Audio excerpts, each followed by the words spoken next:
My friends, welcome back to my channel.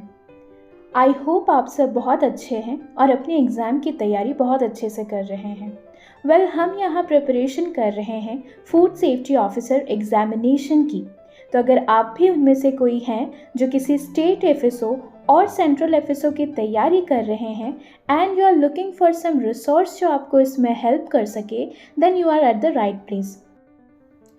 Career 2023 is going to provide you video lectures, MCQ of each content as per your syllabus and also previous year question solutions along with the explanation. So friends, waiting for what? Subscribe now to my channel and let's do it.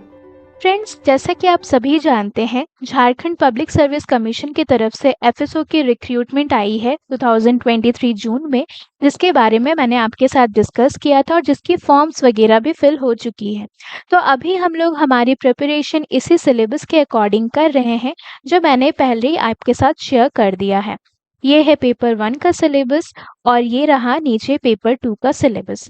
अभी जो videos upload हो रहे हैं वो paper 1 के according हो रहे हैं। तो आइए जानते हैं अभी तक हम लोगों ने क्या क्या कवर कर लिया है और आज के इस लेक्चर में हम लोग क्या पढ़ने वाले हैं। तो लेसन नंबर 1 में हम लोगों ने देखा था एफएसएस एक्ट का मेन ऑब्जेक्टिव, इसके फीचर्स, ये कुछ पॉइंट्स जो पीएफए से एफएसएस एआई में शिफ्ट हुआ है वो। लेसन नंबर 2 में हम लोगों ने देखा था ये 12 चैप्टर 101 सेक्शंस और 2 स्केड्यूल्स जो एफएसएस एक्ट 2006 में है उसका कुछ ओवरव्यू, और साथ ही चैप्टर नंबर 1 में जितनी भी डेफिनेशंस थी वो हम लोगों ने कवर किया है लेसन 2 में। लेसन 3 में हम लोगों ने पढ़ा है एफपीओ, फ्रूट प्रोडक्ट ऑर्डर क्या है, कौन कौन सा फ्रूट प्रोडक्ट्स इस एक्ट में शामिल है, कौन कौन सा नहीं है, और कुछ इंपॉर्टेंट क्वेश्चंस भी हम लोगों ने सॉल्व किया है तीनों ही लेक्चर्स में। और लेसन नंबर 4 में हम लोगों ने चैप्टर 2 ऑफ एफएसएस एक्ट भी डिस्कस कर लिया है। आज हम लोगों का होने वाला है लेसन नंबर 5 जहां हम पढ़ेंगे पीएफए एक्ट। तो friends, let's start today's lecture number 5। PFA act 1954 को पढ़ाने से पहले, स्लाइड्स को समझने से पहले मैं आपको थोड़ा सा पीछे ले जाना चाहूंगी 1943 में। 1943 को गवर्नमेंट ऑफ इंडिया ने अप्रूव किया एक कमिटी जिसका नाम है फूड एडल्ट्रेशन कमिटी। इस कमिटी ने इस टर्म पर, इस सब्जेक्ट फूड एडल्ट्रेशन पर रिव्यू किया और इसके जो भी कॉन्सिक्वेंसेस है ह्यूमन हेल्थ पर इस फूड को कंज्यूम करने के बाद वो देखा और इससे किस तरह से रोका जा सकता है उससे रिलेटेड एक प्रोविजन तैयार किया और जिसको एक ड्राफ्ट के फॉर्म में उन लोगों ने प्रिपेयर किया, जिसको हम लोग कहते हैं एज अ बिल। ये ड्राफ्ट जाता है फिर पार्लियामेंट के पास, इसको पार्लियामेंट मेंबर्स रिव्यू करते हैं and then if they think that yes this provision should be implemented to regulate this problem, to solve this problem, वो क्या करते हैं, इस बिल को, इस ड्राफ्ट को पास करते हैं। यानी when the draft get passed by both houses of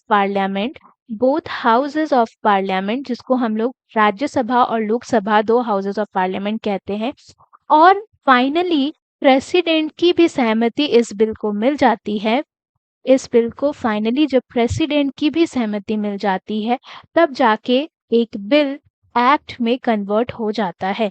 तो कुछ इस तरह से ही पीएफए एक्ट की भी कहानी शुरू होती है 1943 से, जब फूड एडल्ट्रेशन कमेटी इस पूरे मैटर को रिव्यू करती है और एक ड्राफ्ट प्रिपेयर करती है। Then it goes to parliament, Rajya Sabha, Lok Sabha, both houses of parliament passed this draft, and when it got the assent of president, this bill becomes act। और जिस डेट को ये बिल को प्रेसिडेंट की सहमति मिलती है उसी डेट को हम लोग कंसिडर कर लेते हैं एस्टेब्लिशमेंट ऑफ द एक्ट या enactment of the act.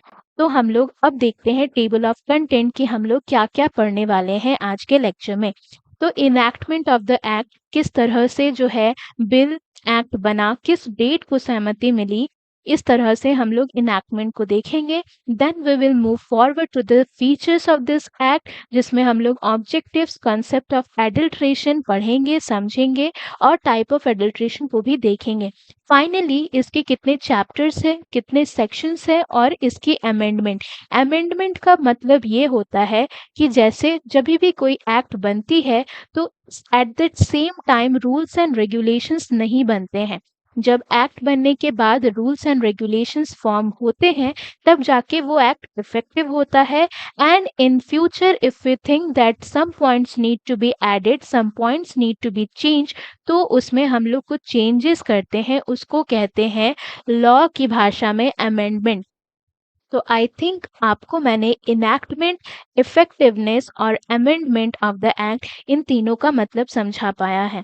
Now we will start from the enactment of the act. PFA bill was passed by both the houses of parliament and got the assent of president on 29 September 1954. ये जो bill बनाया था food adulteration committee ने food adulteration subject पर review करके वो parliament में पहुंची और both the houses of parliament passed it on 29 सितंबर 1954 और इसी डेट को प्रेसिडेंट की भी सहमति मिलती है उस बिल को। And we say that PFA bill becomes PFA Act on 29 September 1954. या फिर हम लोग कह सकते हैं कि PFA Act was established on 29 September 1954, या हम लोग कह सकते हैं this act is enacted on this particular date.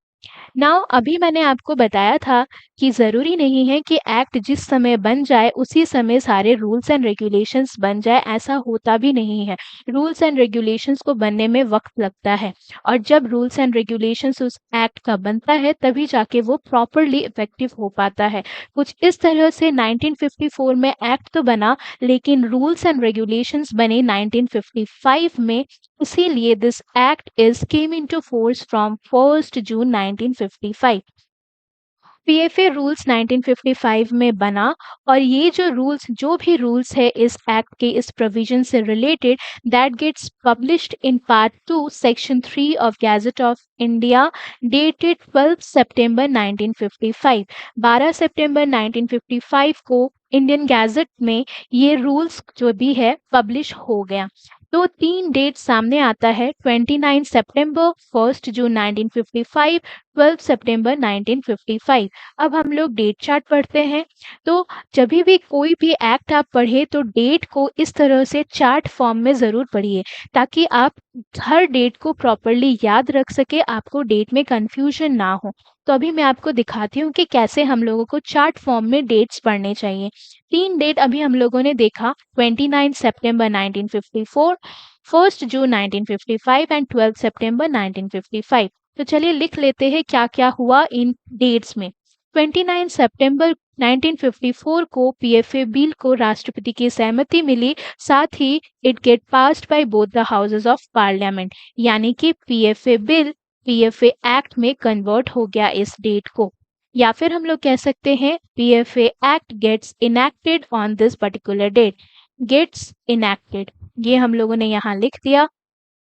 Now 1 जून 1955 इस डेट को क्या हुआ, इस डेट में हुआ ये कि PFA act came into force. PFA act came into force from this date.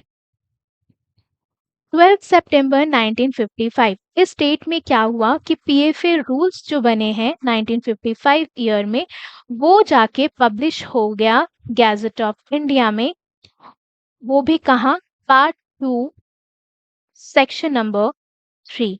So I hope it is very clear to you that how you should learn the dates in the date chart form. अब हम लोग बढ़ते हैं इसके features की तरफ, which includes objective, concept of adulteration, admixtures prohibited and misbranding of food। Misbranding of food मैं पहले ही पढ़ा चुकी हूँ आपको, जब हम लोग chapter 1 of FSS act 2006 discuss कर रहे थे। उसमें जितनी भी डेफिनेशंस थी लाइक मिसब्रांडिंग ऑफ फूड, सब स्टैंडर्ड फूड, उसमें मैं आपको क्लियर कर चुकी हूँ।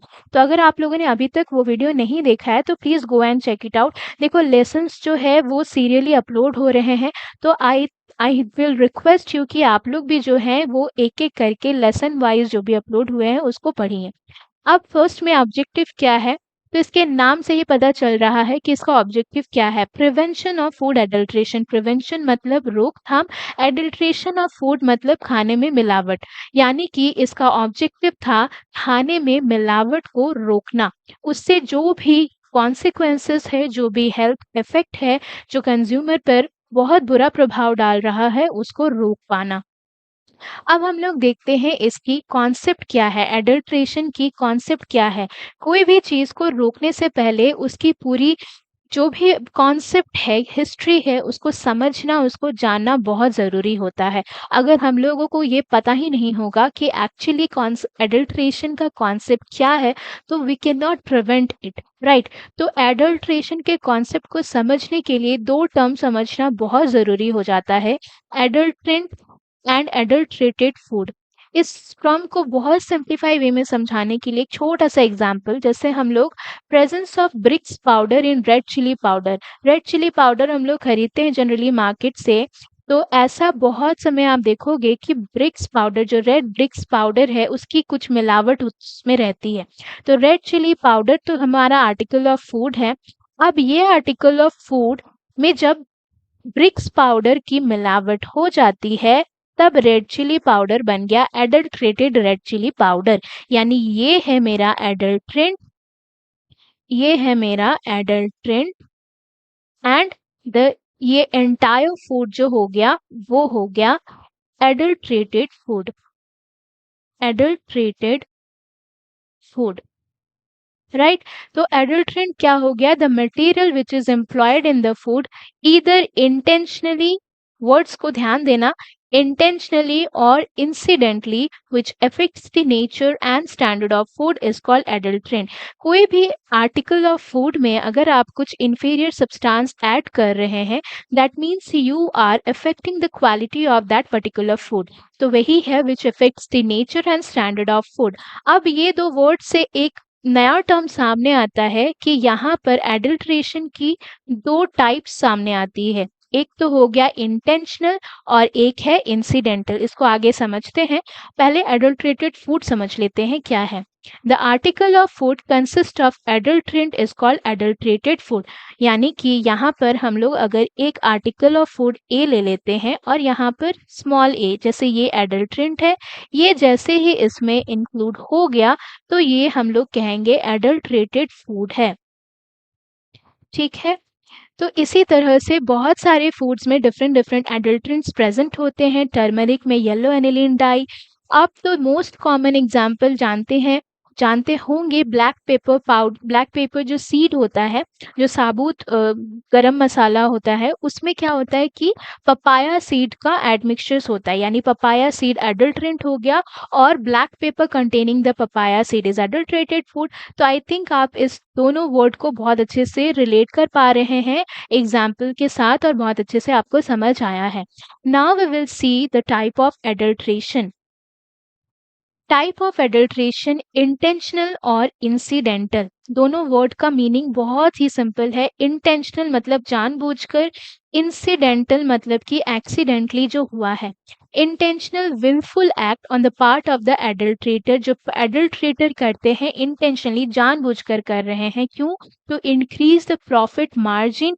देखो जैसे हम लोग ले रहे हैं 100 ग्राम का, 100 ग्राम का हम लोग क्या ले रहे हैं, ब्लैक पेपर, मान लो हम लोग ब्लैक पेपर लिए, साबुत पैकेट में जो आता है, ठीक है, और इसमें 100 ग्राम का ही हम लोग कॉस्ट पे किए, लाइक सपोज कितना 70 to 80, एक एग्जाम्पल ले रही हूँ, 70 to 80 रुपीज उसका कॉस्ट है। अब 100 ग्राम के ब्लैक पेपर में 50 ग्राम जो है, 50 ग्राम जो है पपाया सीड है, तो मतलब दाम लिया 100 ग्राम का ब्लैक पेपर का और उसमें मिला दिए 50 ग्राम पपाया सीड, तो प्रॉफिट मार्जिन तो बढ़ गया ना भाई।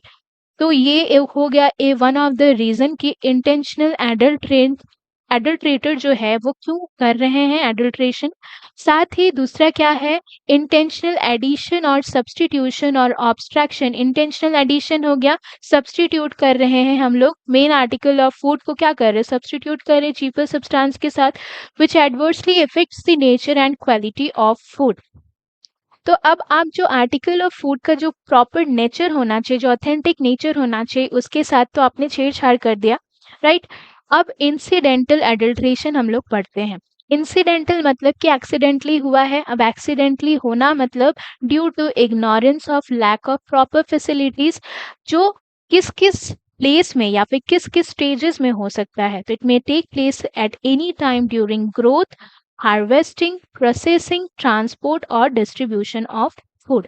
देखो, इसको समझाने के लिए मैं आपको एक ब्लैंक स्लाइड में लेकर के चलती हूँ।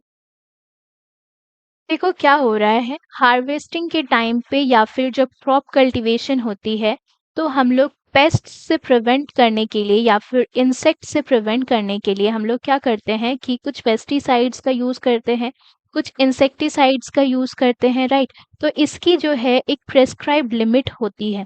इसके बियॉन्ड अगर हम लोगों ने यूज किया है तो वो भी हम लोग as a adulterated food consider करेंगे। साथ ही अगर हम लोग मान लो कि कोई प्रेजर्वेटिव ऐड कर रहे हैं ताकि उसकी सेल्फ लाइफ को हम लोग प्रिवेंट कर सके, तो एक से ज़्यादा प्रेजर्वेटिव ऐड करना is not allowed, is prohibited. Once is one more than one preservative is used is prohibited. तो हम लोगों ने अगर वो भी कर दिया due to ignorance, due to lack of knowledge, तो भी हम लोग उस फूड को क्या करेंगे, as a adulterated food consider करेंगे। सपोज करो कोई फूड एडिटिव्स हम लोग ऐड कर रहे हैं, कोई फूड एडिटिव ऐड कर रहे हैं, कोई फूड कलर ऐड कर रहे हैं, तो हर एक की क्या है कि एक प्रेस्क्राइब्ड लिमिट तय है, एक प्रेस्क्राइब्ड लिमिट तय है। अगर कोई सा भी इनमें से कोई सा भी चीज हम लोग बियॉन्ड दिस लिमिट यूज कर रहे हैं, बियॉन्ड दिस लिमिट यूज कर रहे हैं, तो वो हर फूड को हम लोग क्या कंसिडर करेंगे, adulterated food, adulterated food consider करेंगे।